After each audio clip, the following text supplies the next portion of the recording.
اگه شما مثل من هر سال برای سفره 7 سینتون خیلی زیاد حال نمی‌کنین با اینکه ماهی زنده رو بخرین، میتونین از این ایده جاودی استفاده بکنین و امسال سفره 7 سینتون رو با استفاده از این جاودی قشنگ‌تر بکنین.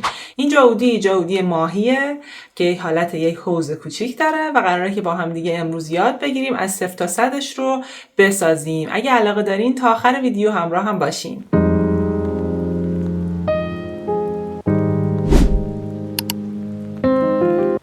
من بهنازم، اینجا کانال بهوارته. خیلی خوش اومدین به ویدیوی جدیدمون. 2.5 ماه دیگه به عید مونده و من توی کانالم قراره ایده های 7 سین براتون بذارم. پس حتما کانال رو سابسکرایب کنین تا ایده های بعدی رو هم از طریق نوتیفیکیشن بتونین ببینین.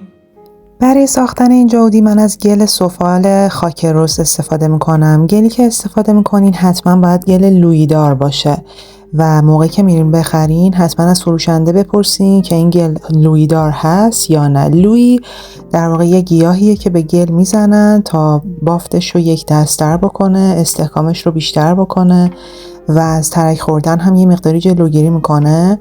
بنابراین اصلا از گل‌های سفالگری که مخصوص کار کودکان هست استفاده نکنین. اول از همه باید گلشون رو ورز بدین تا بافتش یک دست بشه و با ضربه زدن بهش هوای اضافهش رو تخلیه میکنین تا بافتش موقعی که میخواین با تکنیک اسلپ پهنش بکنین یک دست باشه و حبابی بین کار ایجاد نشه. بعد شروع میکنیم به این صورت که میبینین با وردنه پهنش میکنیم. وقتی که با وردنه پهن کردین باید با استفاده از یک قالب یه دایره براش ببرین، برش بدین که اون دایره کف حوضی هستش که ما ماهی رو میخوایم داخلش قرار بدیم و میتونین از چسب نواری استفاده کنین، میتونین از یک بشقاب دیگه‌ای به عنوان الگو و نمونه استفاده بکنین، فرقی نمیکنه. اینو کاملا برش میدین و بعد از اینکه برش دادین باید یه دونه در واقع طرح ماهی هم روی همین خمیری که گذاشتین برش بدین که اون ماهی هم وسط کارتون قرار میگیره. قطرش تقریبا باید 1 سانت باشه حداقل قطر خمیری که تا الان پهن کردین.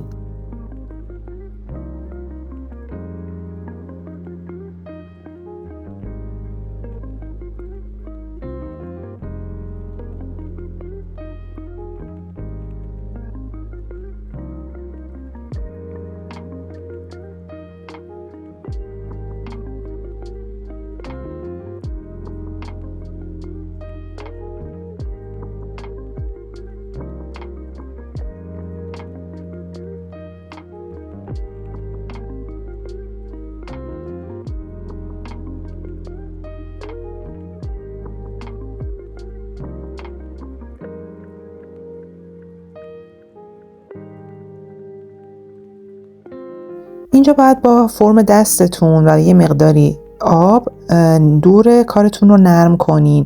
اون برش تیزی که خورده رو نرمتر بکنین، فرم ماهی رو گردتر کنین، تمیزش بکنین تا فرم بهتری بگیره. همین کار رو برای لبه دور تا دور اون سطح دایره‌ای هم انجام میدین.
حالا برای اینکه دیواره دور ظرفمون رو یا همون حوضی که داریم کار میکنیم رو بتونیم ارتفاع بهش بدیم، یه دونه کویل باید بسازیم.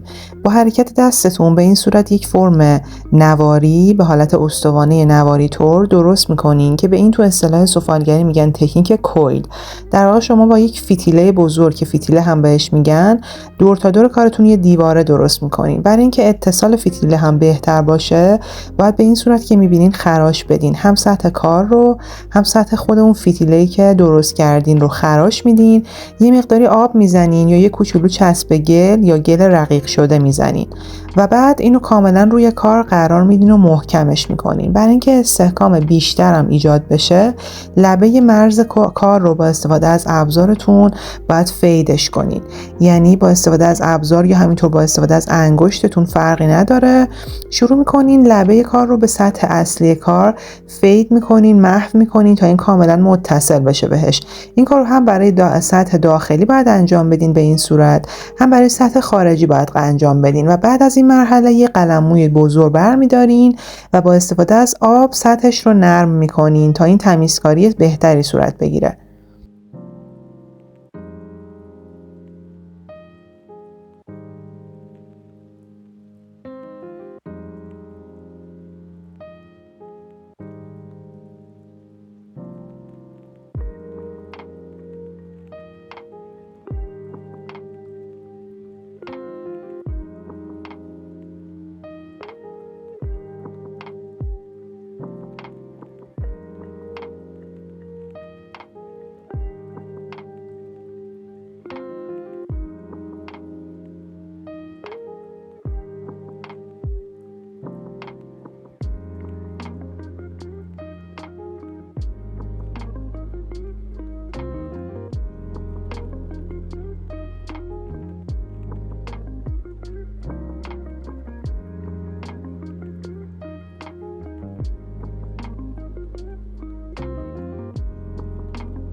برای اتصال ماهی به بدنه خود بشقاب هم اول خراش میدین، بعد باید یه کوچولو دوباره آب بزنین تا اتصال بهتر باشه و در نهایت یه فتیله باریکتر دوباره به ماهی هم متصل بکنین که اتصال ماهی رو هم محکمتر بکنه که با یه ضربه کوچیک نصف نشه.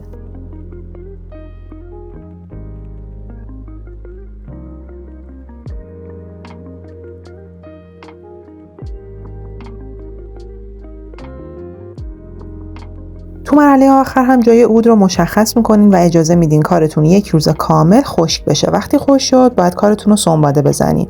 مرحله سنباده زدن نباید اصلا فشار زیادی به خود کار بیارین، چون الان کار شما کوره نرفته و گل تا زمانی که کوره نرفته باشه خیلی شکننده است. بنابراین سعی کنین به آرومی سنباده بزنین و اصلا فشار دستتون زیاد نباشه تا کار تو دستتون خورد نشه.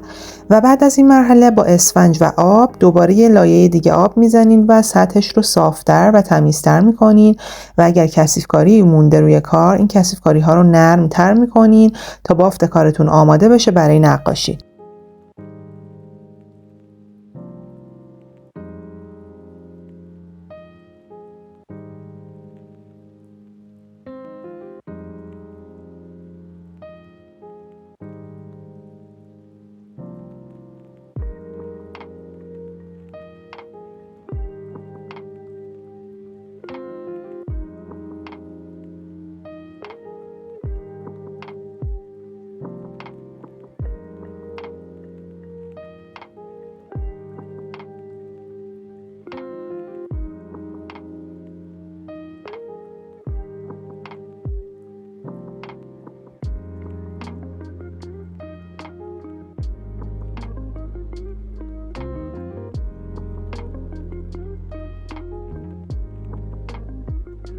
بعد از این مرحله هم با رنگ اکریلیک شروع میکنین. اول زمینه کار رو یه کرم روشن میزنین، بعد با رنگ قرمز کادمیوم ماهی رو کاملا با قرمز میپوشونین و تو مرحله بعدی وقتی که زمینه خوش شد یه رنگ رقیق سبزابی آبی سرولینتون استفاده میکنین و به حالت رقیق شده تاشایی رو میذارین که حس آب رو انتقال بده و اینجا رد قلمتون اگه پیدا باشه هیچ اشکالی نداره، چون انگار که میخوایم ما آب رو نشون بدیم و دور تا دورش رو هم با آبی تیره تر فید میکنیم تا انگار عمق بیشتری بهش بدیم و بعدم به کارتون اسپری کیلر یا وارنیش مایع بزنین که کارتون ضد آب و براق بشه. اینم شد نتیجه این ماهی خوشگل. امیدوارم برای 7 سین بسازین. اگه براتون این ویدیو مفید بود حتما تو کامنت ها بهم بگین. حمایت شما باعث انگیزه ادامه دادن من توی این مسیر میشه. پس لطفاً کانال رو سابسکرایب کنین و اگه دوستی دارین که این ویدیو میتونه براش مفید باشه براش ارسال کنین.